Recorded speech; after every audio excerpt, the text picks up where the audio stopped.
I didn't go to bed till like 9:30 in the morning. Now it's like 3.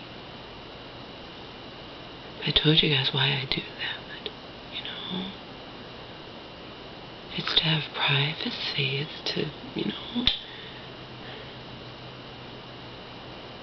I can guarantee you I'll probably wake up and go out there and she's not... I mean, I tell her, Mom, this book's on the bookshelf. They can't read it. It's the body book. Why don't you read it? You wanted us to get it. You bought it. You know...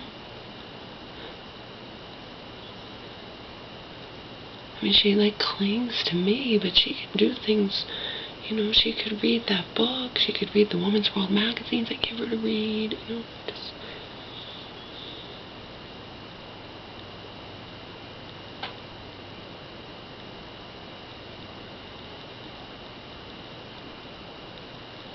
I just took my earplugs out, I don't hear the TV on. She could even be watching something, just a movie on TV. We have HBO now. Instead, she's probably sleeping. Which she wouldn't be doing if I was up and hanging out with her. But you know what? I'm doing something out here that you know...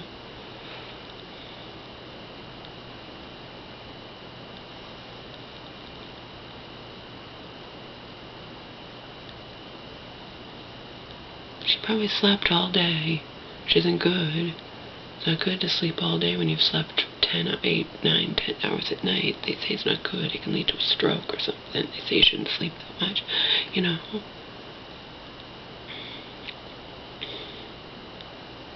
Like I said, I'm not her everything. You know, I can't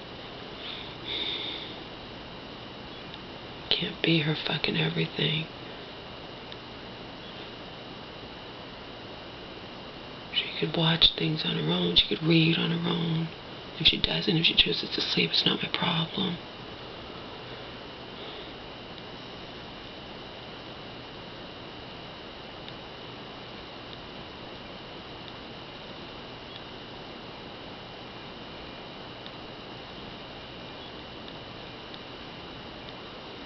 So anyway, I gave you the example of Nickelback and Jim Kroger. Like, I didn't even know who the lead singer of Nickelback was, and Nickelback was my favorite band.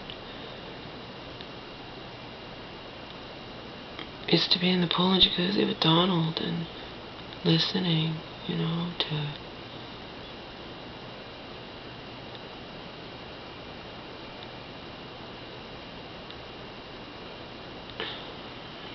Let me listen to how you remind me. I don't know. All I know is I heard the songs that played on Star 98.7. And I remember being ecstatic when I heard songs like, I remember loving Saving Me, and then Rockstar. It was just like, I told you, I was in an abusive relationship, so, you know. But his songs weren't the only ones. Anyway, forget about that. Rob Thomas.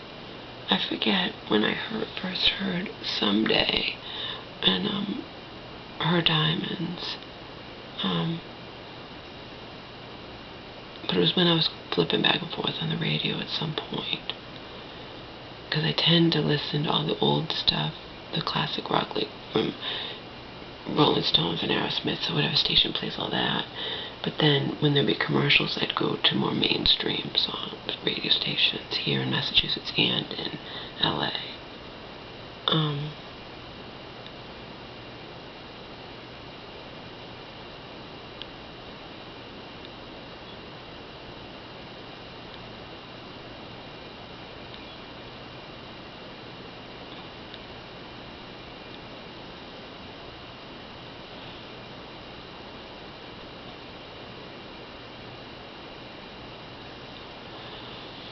Rob Thomas.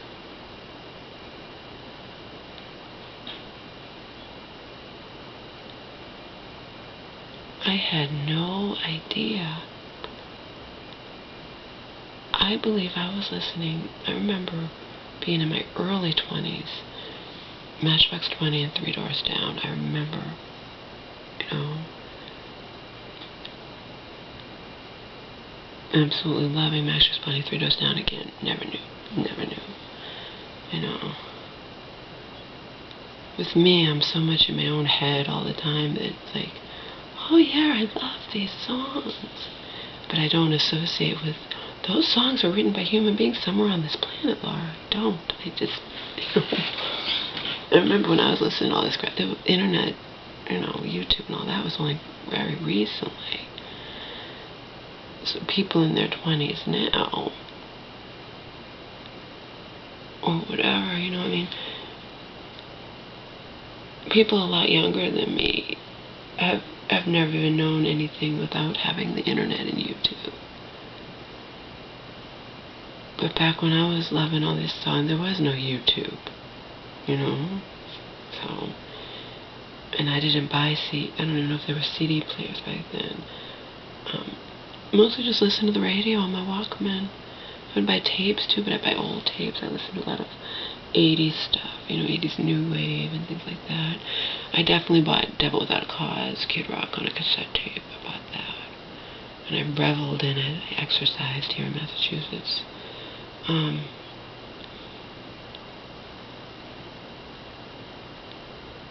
Rob Thomas. I think I only found out yesterday. Last night. I think I read comments.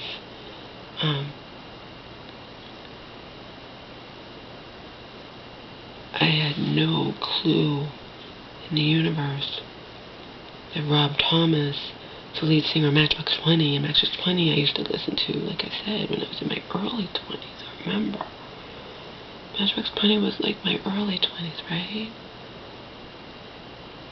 And I'd go exercise, or I'd go to the gym, and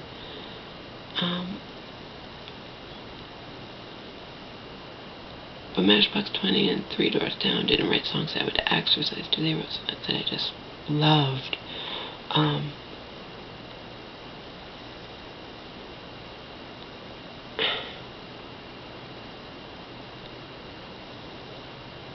had no idea. No idea. Rob Thomas is Matchbox 20.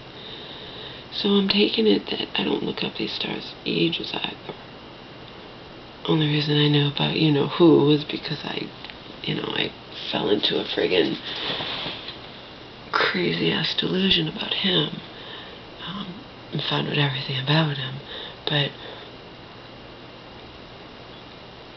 and you who know me know who I'm talking about, okay? Mr. CK. But anyway, Rob Thomas, I guess if I was listening to these bands, certain bands in my 20s, including Kid Rock, I guess they're all around my age, right? You figure they were writing stuff in their 20s. So now they're in their 40s, right?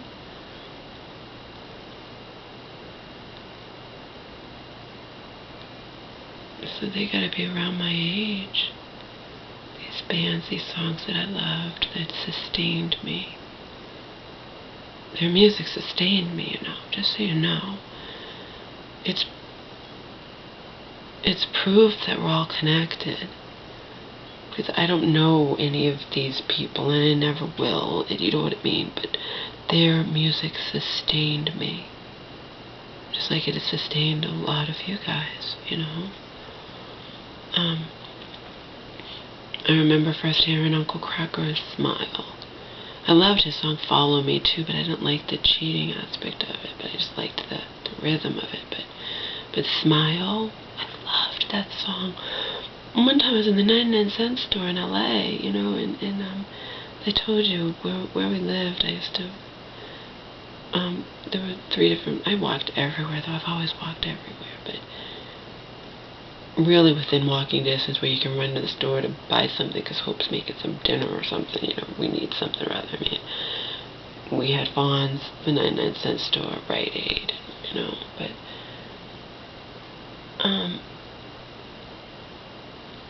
one time I was in the 99-cent store and Smile came on.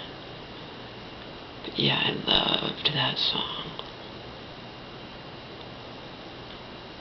There were a lot of songs, that just made me happy. including Nickelback songs, you know.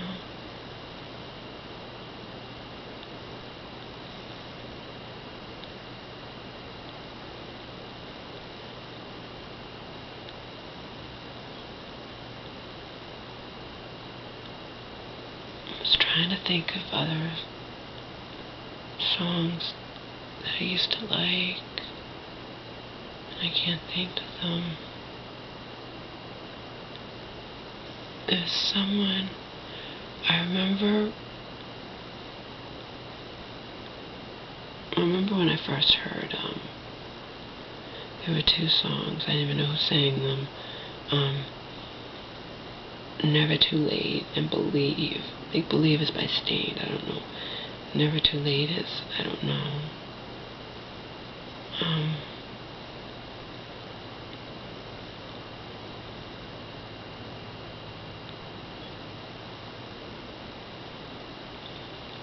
And then there were songs about being human. I can't remember the fucking songs. Really beautiful alternative songs. Beautiful. Something about human or something. I don't know what it is. I don't know who sings it either.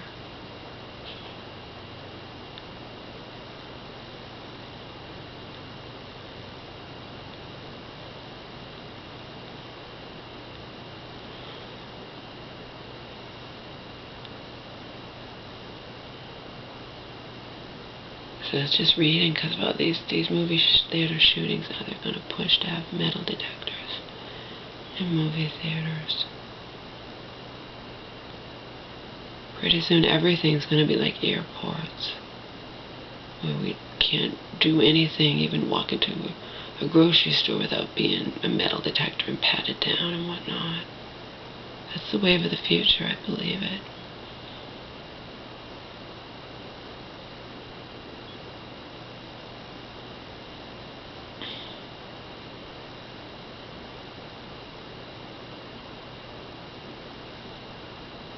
We're definitely not safe anywhere, just like I wrote in a comment about this latest mass shooting. These people go out just to go to the fucking movies or something. You're not safe anywhere. You're not safe. I told you a couple weeks ago, I'm fucking walking where there's not much room, but there's enough room, and a car that should have just been way over came like this close to me. There was no reason to do that. You know, there was no reason to do that. The car had plenty of room. Most of them will go towards the other way, but this car came super close to me, and it could be somebody just playing a game, sees me walking, like I'm gonna go super close to this person. You know, who knows? You know? I've had people in clubs, I've had men in clubs get pissed off just because they knew I wouldn't give them the time of day. They saw what I looked like, and they were right. I wouldn't. I don't have to.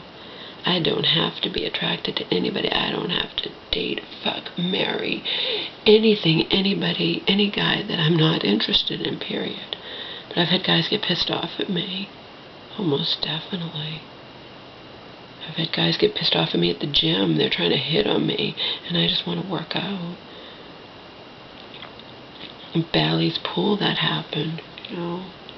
Some guy was hitting on me, and then he's like, "Do you want to go in the jacuzzi?" "No, I'm here to work out. I'm not here to be hit on." "I'm not hitting you on you." "Yeah, you were.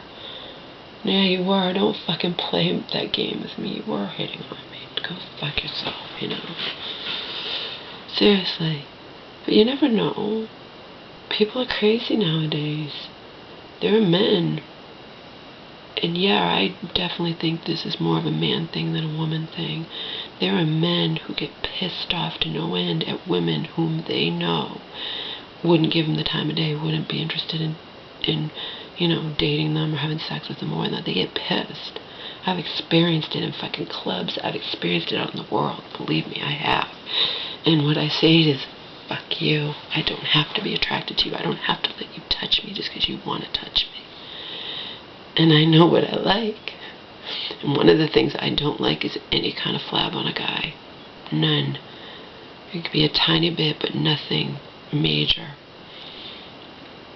And I also, like I said, a guy has to be taller than me, period. Period. Or at least my height. Doesn't have to be taller than me, has to be at least my height. You know? And there's no exceptions to that. I'm not attracted to guys who are shorter than me or guys that are significantly overweight. I'm not. And I'm also not attracted at all to the guys that have like her, my abusive alcoholic stepfather, the big, bushy, full beard and mustache. And you can be the nicest guy in the world, but you're not going to get near me. But if you have that, I can't stand it. Can't stand it. To the point, even when I'm out power walking and there's a guy working on something, I saw him, and he looked like that. He looked like her.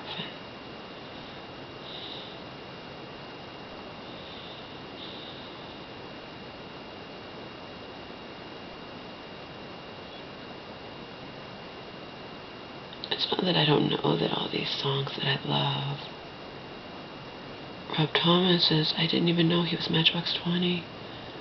I remember I was in the Bally's pool reveling, in the Bally's pool, they like revel and stuff like that. Exercising in the pool and this, that, whatever. And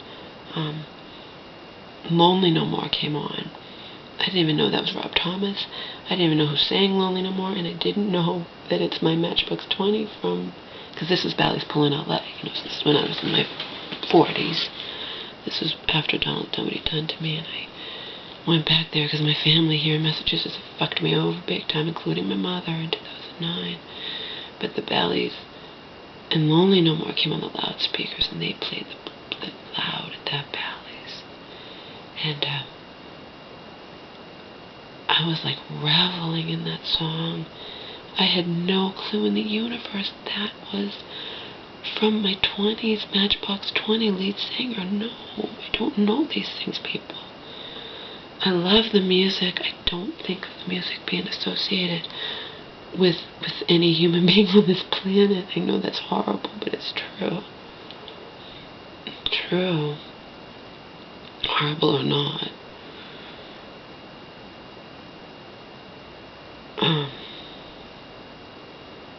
I've been recently looking up songs that I used to love songs by the Fray. Carolina Liar, Save Me, I'm Lost. I have no idea who anyone in that band is or what they look like, nothing like that. I only know the song I played on. I'd heard it first in LA. I Don't Care, which is, I don't care something in particular right now. Who sings that? I don't know. Oh God, I can't even think. It's another one I can go check out, though. I'm not writing anything major. I'm just writing love this song. You know, I'm not going to elaborate, but give a shout out to songs that have made me happy while I've been out power walking and exercising and whatnot. Well, who's I Don't Care? I Don't Care. Oh, Fall Out Boy. Yeah, that's another one I can go look out on YouTube. Again, blast the songs in my ears, but don't associate them with actual human beings on this planet writing the songs. And then just like a lot of you said in comments before, we